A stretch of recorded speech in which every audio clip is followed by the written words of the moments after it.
Assalamualaikum semuanya, perkenalkan nama saya Dejo Fiandi dengan NIM 250420159. Dan di kesempatan kali ini saya akan membuat tugas video untuk melengkapi tugas pendidikan agama ataupun tugas UAS pendidikan agama. Dan di kesempatan kali ini saya akan ngebahas tentang seberapa jauh sih AI itu bisa menggantikan pekerjaan manusia. Dan untuk yang pertama mungkin di sini saya bakal masuk ke latar belakang terlebih dahulu nih ya. Yang dimana kita ini sekarang telah memasuki revolusi industri 4.0 dan society 5.0, di mana AI ini menjadi terobosan yang sangat berguna bagi masyarakat ataupun orang-orang yang ada di muka bumi ini. Tapi sebelumnya mungkin dari kalian tuh banyak yang berpikir nih, kenapa sih kita kan pendidikan agama tapi kenapa kita malah belajar tentang teknologi ataupun tentang revolusi ini? Nah, jadi kita ini sebagai manusia, tujuan kita bekerja itu bukan hanya untuk melakukan kegiatan ekonomi ataupun mencari uang saja, tetapi melainkan sebagai sebuah bentuk ibadah dan aktualisasi diri sebagai khalifah di muka bumi, teman-teman. Nah, jadi kurang lebih kayak gitu.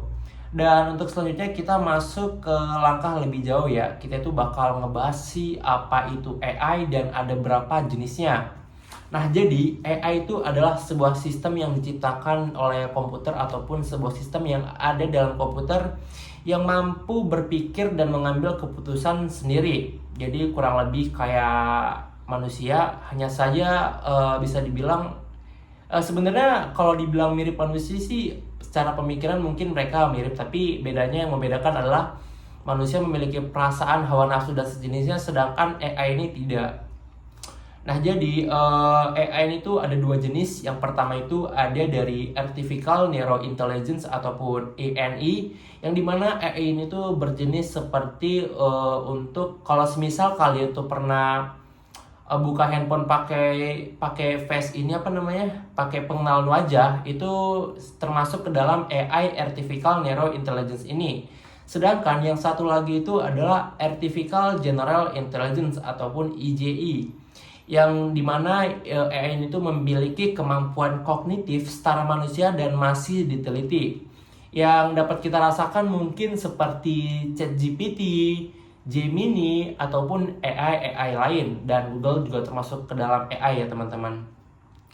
Nah, untuk selanjutnya itu mungkin kita melangkah ke bagian sektor pekerjaan yang terdampak. Nah, kalau dari pekerjaan ini sebenarnya cukup banyak ataupun cukup signifikan ya. Mulai dari manufaktur, keuangan, kreatif, dan lain-lain gitu. Nah, jadi kayak bisa dibilang teknologi ataupun revolusi industri ini tuh sangat berdampak ataupun masuk ke hampir semua faktor utama. Contohnya di bidang administrasi nih ya. Chatbot itu bisa menggantikan layanan pelanggan selama 24 jam tanpa tidur, tanpa makan, dan lain-lain. Dan sektor keuangan kini menggunakan AI untuk analisis kredit dan investasi. Jadi bisa dibilang AI ini tuh lebih terjamin daripada manusia. Karena seperti pada umumnya ya, manusia itu kan membutuhkan yang namanya istirahat, tidur, makan, dan lain-lain. Sedangkan AI ini tidak, karena AI adalah sebuah sistem.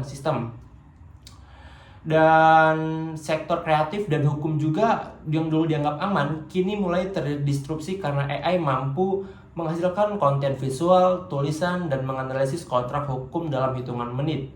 Jadi ya bisa dibilang kalau untuk dari apa saja yang terdampak, AI ini hampir keseluruhan terdampak ya teman-teman. Karena AI ini benar-benar sangat membantu, akan tetapi ada juga sisi negatifnya, mungkin akan saya bahas nanti ya. Dan di sini bakal saya bahas dari dampak positif AI terhadap dunia kerja terlebih dahulu. Yang pastinya AI itu membawa dampak positif yang sangat efisien dan produktivitas dengan mengambil alih tugas rutin yang repetitif, sehingga kita bisa fokus pada hal yang strategis. Kedua, AI melahirkan karir baru seperti prompt engineer ataupun analisis etika AI. Ketiga, meningkatkan keselamatan kerja dengan berbahaya seperti pertambangan. Terakhir, memperluas akses layanan kesehatan dan pendidikan ke daerah-daerah terpencil. Jadi kayak semisal nih kayak puskesmas ataupun BPJS itu kan sekarang kayak banyak menggunakan sistem ya, udah nggak offline kayak dulu. Jadi itu contoh kecilnya sih. Dan kalau untuk dampak negatifnya di situ juga ada cukup banyak ya. Kayak yang pertama itu pastinya bakal ada yang namanya job loss ataupun kehilangan pekerjaan teman-teman. bagi penengah, karena berketerampilan rendah hingga menengah pokoknya itu bakal kehilangan pekerjaan sih menurut ini sih. Dan adanya skill gap di mana tidak semua pekerja bisa beradaptasi dengan cepat. Ketiga, ketimpangan ekonomi karena keuntungan otomitasi cenderung terpusat pada pemilik modal. Dan keempat, masalah etika dan psikologis di mana mulai dari bias algoritma, isu privacy, hingga kecemasan finansial yang mengurangi kohesi sosial masyarakat.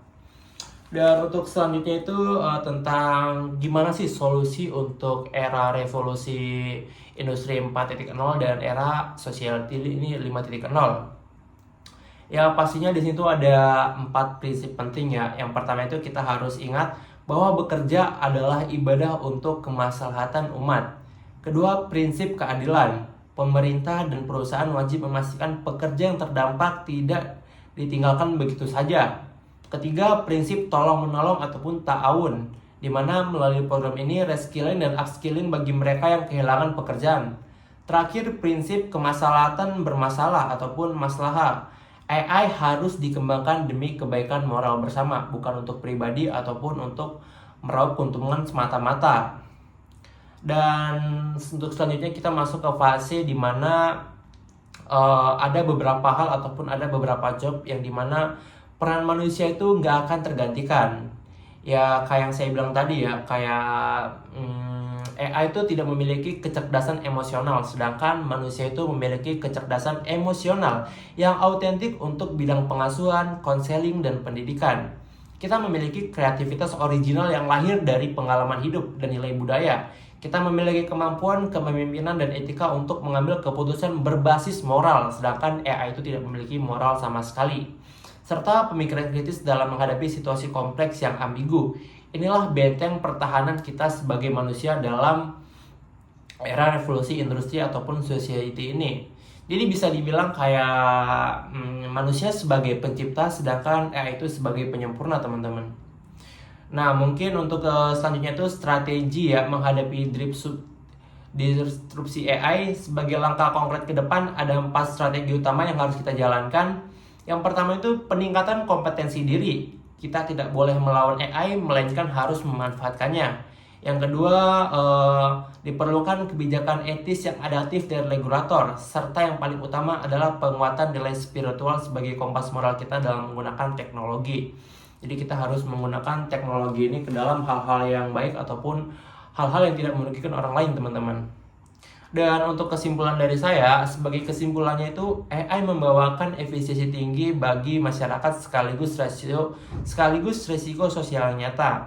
Namun, kecerdasan emosional dan moralitas sebagai manusia tetap tergantikan. Jadi bisa dibilang walaupun AI itu terkadang bisa lebih dari manusia, tapi ada beberapa hal itu yang nggak bisa digantikan dengan AI.